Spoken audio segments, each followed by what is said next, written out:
행복한 가정 제1권 환영합니다. 행복한 가정 통신 강좌를 받으신 여러분을 진심으로 환영합니다. 보람과 기쁨이 연근은 삶을 찾는 분들을 위하여, 행복이 극히 머무는 뜰을 가꾸는 분들을 위하여 이 작은 강좌를 마련했습니다. 행복한이라는 형용사는 가정 이외의 그 어떤 것에 연결시켜도 딱 들어맞지 않습니다. 행복한 가정이라는 말처럼 두 단어가 꼭 어울리는 말은 찾기가 어렵습니다. 본 강좌는 인류의 영원한 고전인 성서를 기초로 해서 하나님이 세워주신 가정 제도와 행복의 계단, 자녀 교육 등에 대해 이 분야의 전문가들이 집필했습니다.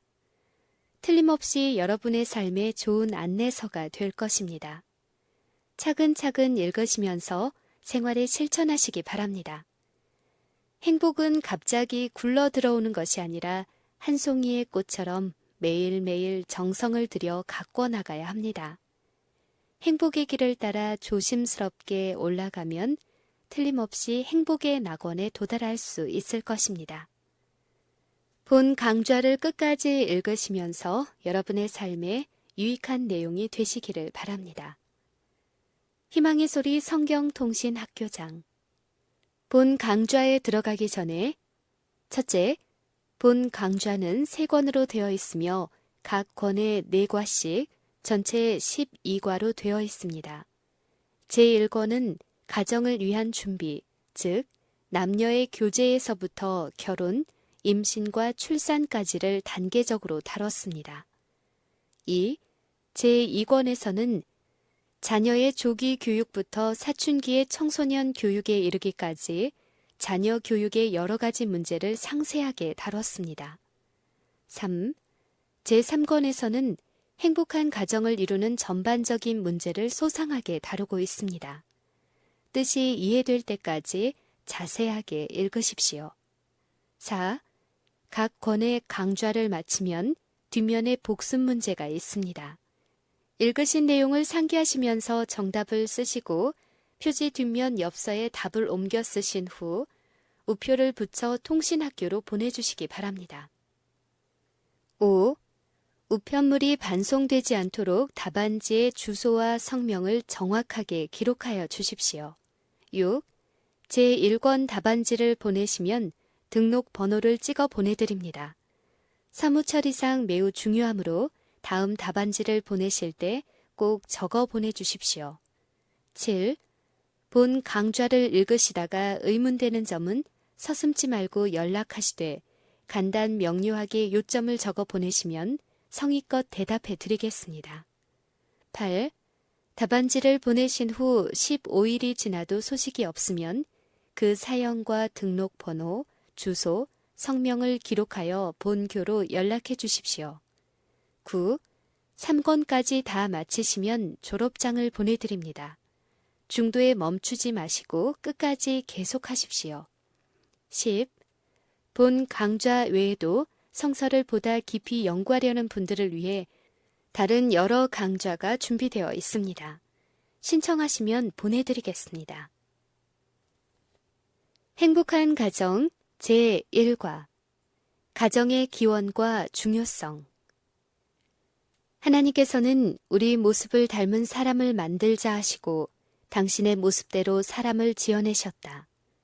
하나님의 모습대로 사람을 지으시되 남자와 여자로 지어내시고 하나님께서는 그들에게 복을 내려 주시며 말씀하셨다. 자식을 낳고 번성하여 온 땅에 퍼져서 땅을 정복하여라. 창세기 1장 26절부터 28절 공동 번역의 내용입니다.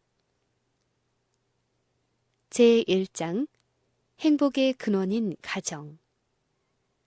사람은 모두 행복해지기를 원합니다. 좀 더 행복하기 위하여 부지런히 돈을 벌고 힘들여 지식을 쌓고 열심히 건강을 보살핍니다. 그러나 많이 가지고서도 불행한 사람이 얼마나 많으며 많이 배우고 건강하면서도 행복하지 못한 사람은 또 얼마나 많습니까? 사람들이 행복을 위해서 추구하는 여러 가지 방법들이 일시적인 행복감을 느끼도록 하는 데는 약간의 도움을 줄 수 있을지 모르지만 그러한 것들이 행복을 대신할 수는 없습니다. 왜냐하면 행복이라고 하는 것은 어떤 조건이나 환경에 의해서 만들어지는 것이 아니라 참된 사랑을 바탕으로 맺어진 따뜻하고 진실된 인간 관계 속에서 얻어지는 것이기 때문입니다.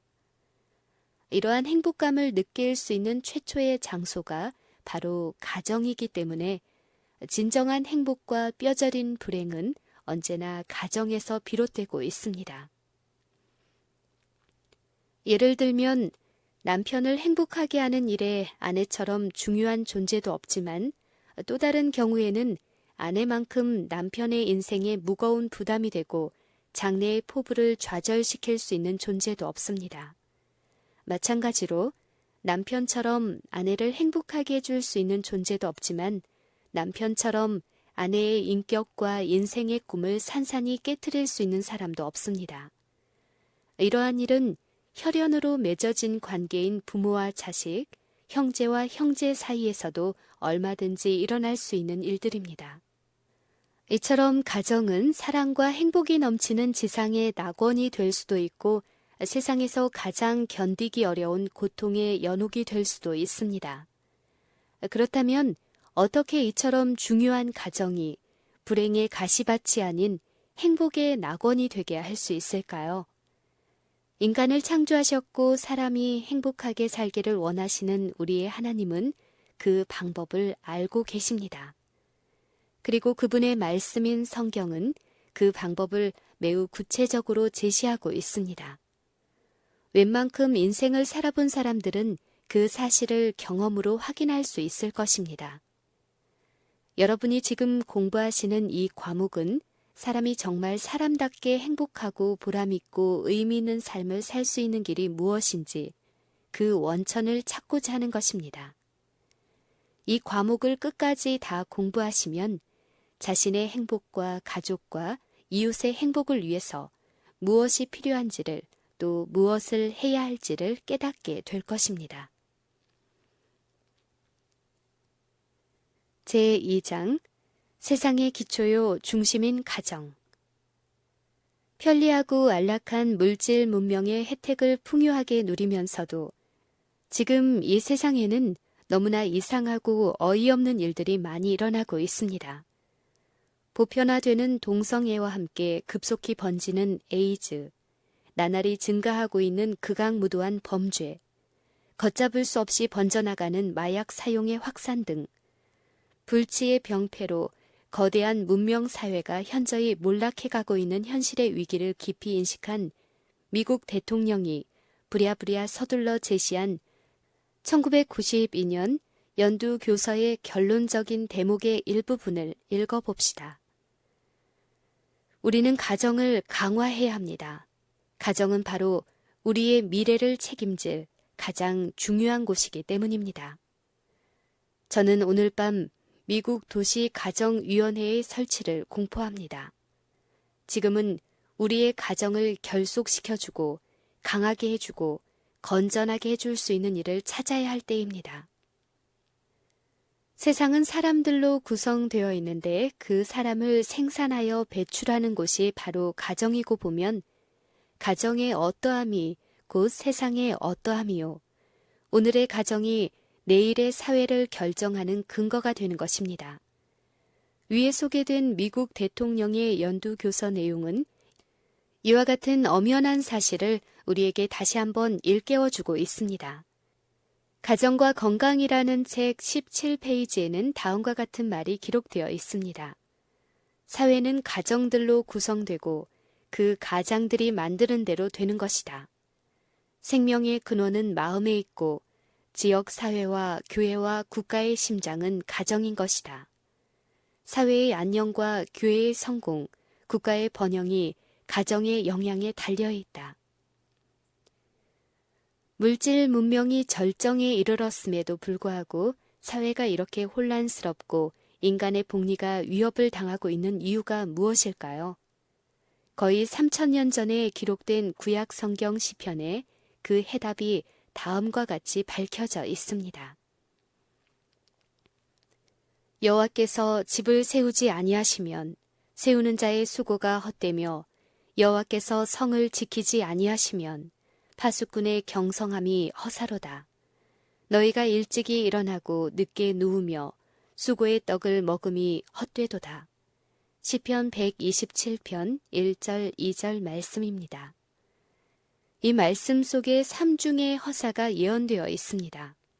결혼과 가정 제도의 창시자이신 하나님을 외면하고 그분의 교훈을 무시하면서 행복한 가정을 이루어 보려는 인간의 모든 노력은 허사일 것입니다.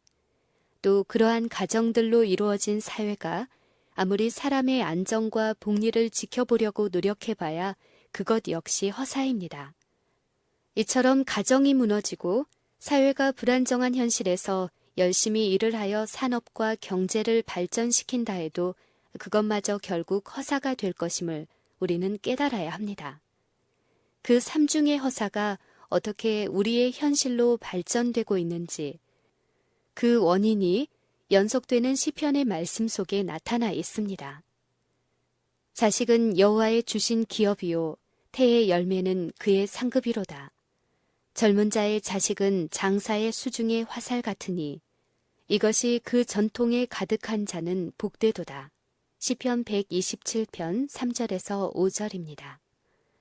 세상의 안전과 사회의 복리는 가정에서 생산되는 자녀들의 됨됨이에 달려 있습니다. 자식들이 잘 되면 세상이 잘 되어 갈 것이요. 자식들이 못 되면 세상이 망쳐지는 것입니다.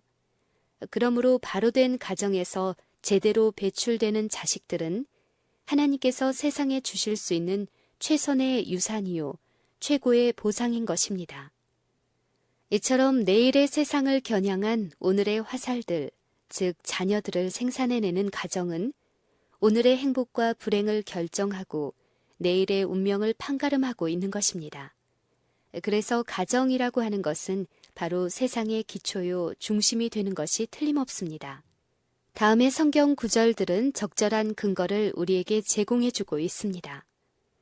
모든 권위의 근원이신 하나님, 골로새서 1장 13절부터 20절, 국가의 권위와 역할, 로마서 13장 1절부터 7절, 교회의 권위와 위치, 에베소서 1장 20절부터 23절, 가정의 구성과 위치, 에베소서 5장 22절부터 6장 4절.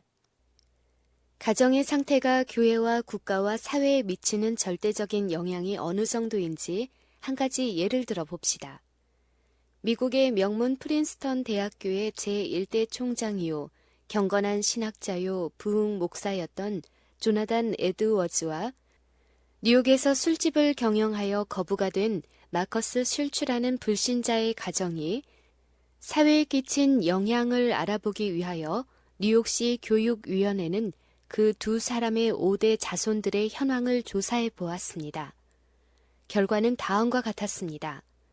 에드워즈 목사의 후손은 896명인데 그중 성직자가 116명, 대학 총장 3명과 학장 66명을 포함한 교육자가 86명, 문학가가 75명, 국회의원이 4명, 부통령이 1명, 실업가가 73명, 과학자가 21명, 장로와 집사 등 모범적인 신앙인들이 286명이나 되었습니다. 반면에 슐츠의 후손은 1062명이었는데 그 가운데 평균 5년간의 교도소 생활을 한 사람이 96명, 알코올 중독자와 정신질환자가 58명, 율랑 여성이 65명, 극빈자가 286명 등이 포함되어 있었는데 이들 때문에 지출된 국고금이 무려 1억 5천만 불이나 되었습니다. 가정과 가정교육의 중요성이 참으로 새삼스러워지는 이야기가 아닙니까? 제3장 결혼과 가정제도의 기원. 이처럼 세상의 기초가 되고 중심이 되는 가정은 언제 어떻게 시작되었을까요? 가정은 결혼으로 이루어지고 결혼은 남자와 여자의 결합으로 성립된다는 사실을 감안할 때 다음의 말씀들은 얼마나 적절한 진술입니까? 하나님이 자기 형상, 곧 하나님의 형상대로 사람을 창조하시되 남자와 여자를 창조하시고 하나님이 그들에게 복을 주시며 그들에게 이르시되 생육하고 번성하여 땅에 충만하라. 땅을 정복하라. 모든 생물을 다스리라.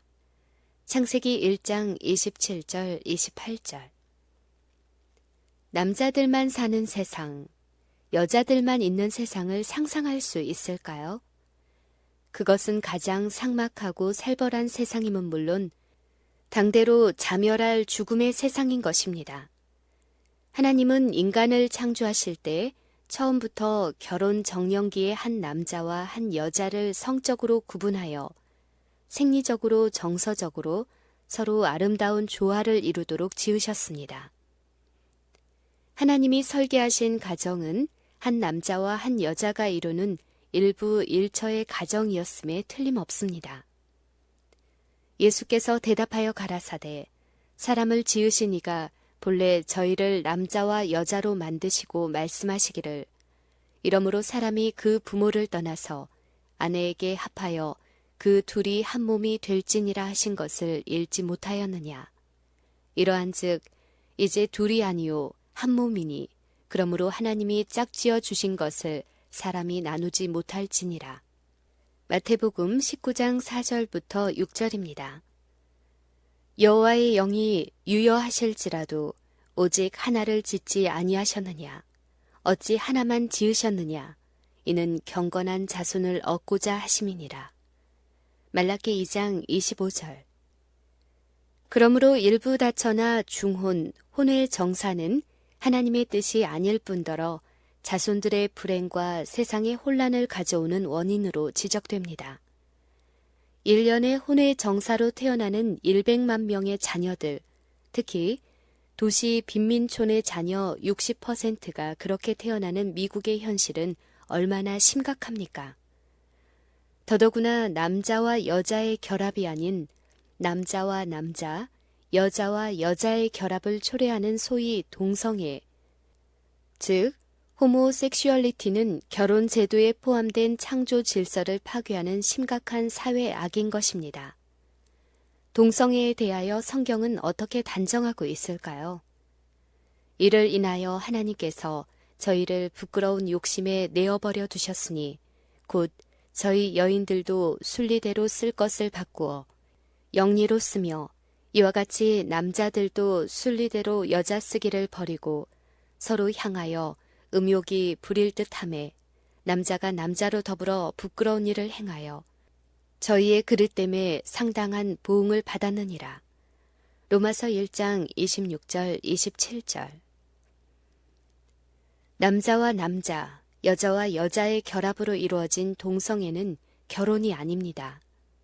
현대의학으로도 어쩔 수 없는 가공할 죽음의 질병, 후천성 면역 결핍증, 즉 에이즈에 대한 최선의 예방책은 일부 일처의 원칙에 따른 정숙한 결혼 생활에 달려 있음이 확증되었습니다. 이것은 결혼 제도의 신성성을 재확인해 주는 것입니다. 부도덕하고 난잡한 혼의 정사의 결과로 발생되는 치유 곤란한 각종 성병들, 이러한 현상들도 창조 질서에 포함된 결혼 제도를 파괴한 결과임을 스스로 증거하고 있지 않습니까? 제4장 가정의 기원, 최초의 가정. 결혼 제도는 저절로 생겨난 인간의 관습이나 풍습이 아니라 처음부터 사람을 남자와 여자로 구분하여 창조하신 하나님께서 특별한 목적을 가지고 제정하신 하늘의 제도입니다. 7일 만에 끝난 세상의 창조는 결혼으로 이루어진 가정을 통하여 탄생되는 생명으로 유지되고 있습니다. 그러므로 결혼은 제2의 창조요, 가정은 생명이 창조되는 장소가 되는 것입니다.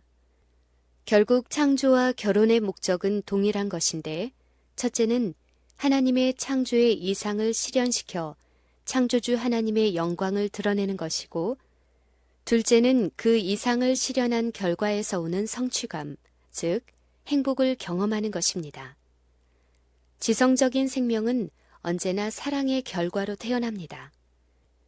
하나님의 사랑 때문에 지구가 창조된 것이며 남녀 간의 사랑이 있기 때문에 결혼을 하는 것입니다. 사랑이 있는 곳에 행복이 있고 사랑이 이루어진 곳에 생명이 창조되는 것입니다. 하나님의 사랑이 창조로 표현된 장소가 에덴 동산이요. 거기에서 창조된 생명이 최초의 남녀인 아담과 하와 부부였으며 그들의 사랑이 실현된 곳이 가정이었고 거기서 태어난 생명이 그들의 자손입니다. 그러므로 가정은 창조의 이상이 가장 확실히 실현된 에덴의 표상인 것입니다. 여호와 하나님이 동방의 에덴 동산을 창설하시고 그 지으신 사람을 거기 두시고 여호와 하나님이 그 땅에서 보기에 아름답고 먹기에 좋은 나무가 나게 하시니 동산 가운데에는 생명나무와 선악을 알게 하는 나무도 있더라. 창세기 2장 8절 9절. 참으로 아름답고 행복한 최초의 가정이 이 땅 위에 마련된 것입니다. 에덴에서 발원하여 동산을 적시고 거기서부터 갈라져 네 근원으로 흐르는 강 가운데 유브라데 즉 유프라테스 강과 티그리스 강의 옛 이름인 힛데겔이 언급된 것은 에덴 동산의 위치가 인류 문화의 발상지로 알려진 메소포타미아 지역이었음을 확인시켜 줍니다. 메소포타미아가 유프라테스와 티그리스를 가리키는 두 강들 사이의 땅을 의미하기 때문입니다. 여호와 하나님이 동방의 에덴에 동산을 창설하시고 그 지으신 사람을 거기 두셨다. 하나님께서 만드신 만물은 완벽하게 아름다웠으며 거룩한 부부의 행복을 증진시키기에 부족하게 보이는 것은 아무것도 없었으나 창조주께서는 특별히 한 동산을 그들의 살 집으로 준비해 주심으로 당신의 사랑의 또 다른 증거를 그들에게 주셨다. 이 동산에는 각종 수목들이 있었으며 그 중에는 향기롭고 맛있는 과실이 달려있는 나무들이 많았다. 포도나무 가지들을 손질하여 나무 그늘을 만들어서 잎과 열매로 덮인 산 나무가지들로 저희가 거할 처소를 만드는 것이 아담과 하와의 일이었다. 그곳에는 여러 가지 색깔의 향기로운 꽃들이 아주 많이 있었다. 제5장 창조와 결혼 제도. 이렇게 마련된 최초의 가정인 에덴 동산 중앙에 생명나무가 있었듯이 지금도 여전히 가정은 세상에 생명을 공급하는 산실이 되고 있습니다. 그곳에 선악을 알게 하는 나무가 있었듯이 가정은 사랑의 진실을 실험하고 시험하는 곳입니다. 바로 이 가정에서 영원한 행복과 불행이 판가름 나는 것입니다. 이렇듯 가정은 결혼으로 이루어진 사랑의 공간이요. 행복을 맛볼 수 있는 안식의 장소입니다. 친히 지으신 인간을 위해 직접 가정을 설계해 주신 하나님께서는 그 다음에 무엇을 하셨을까요? 천지와 만물이 다 이루니라. 하나님의 지으시던 일이 일곱째 날이 이를 때에 마치니 그 지으시던 일이 다함으로 일곱째 날에 안식하시니라.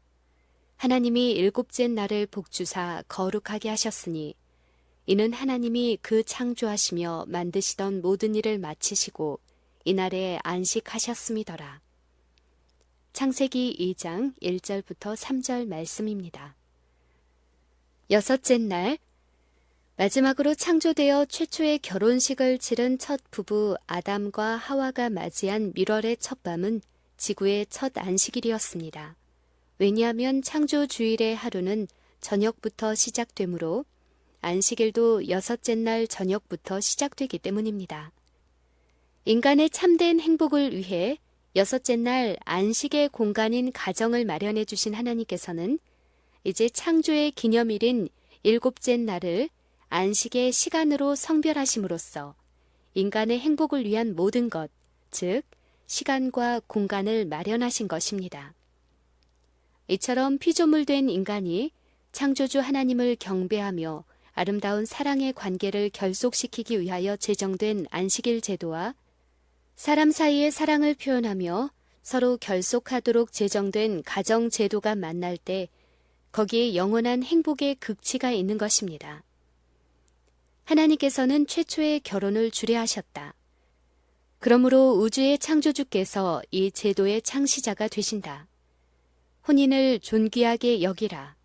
이것은 하나님께서 사람에게 주신 최초의 선물들 가운데 하나였으며 범죄 후에 아담이 낙원의 문 밖으로 가지고 나온 두 제도 가운데 하나이다.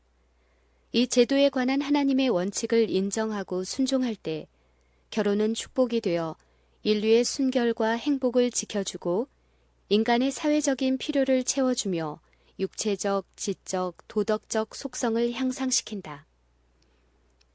이 두 제도, 즉 가정제도와 안식일 제도는 구약의 이스라엘이 형성되기 약 2000년 전에 인류의 안녕과 행복을 위해서 하나님께서 사람에게 내려주신 제도입니다. 이 두 고귀한 제도가 파괴될 때 인간은 안식과 함께 진정한 행복을 상실하게 되는 것입니다.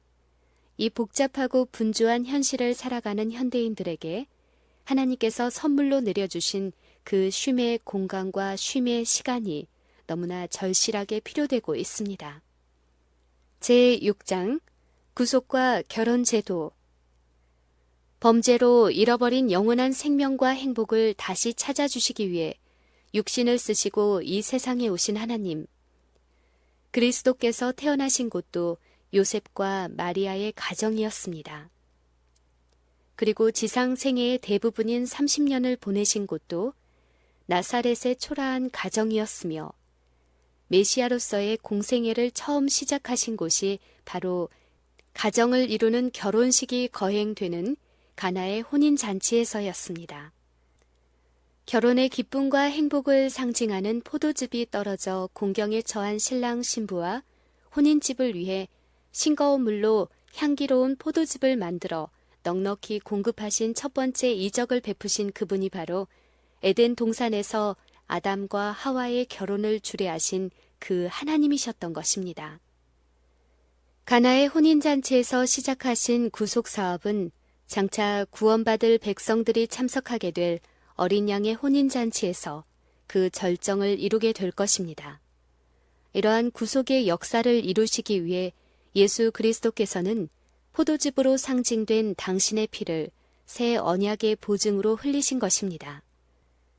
창조주일 6째 날 오후 죽음과 같은 무의식의 깊은 잠 속에 빠진 아담의 옆구리가 찢겨져 피가 흘렀고 거기에서 취해진 갈비뼈로 그 사랑하는 아내 하와가 창조되었습니다.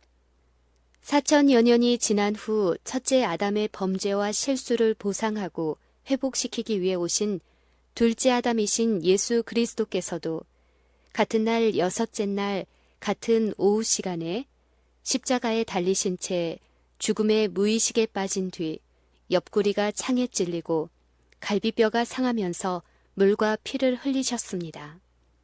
그리하여 그의 사랑하는 영적 아내인 교회가 이 땅 위에 창조된 것입니다.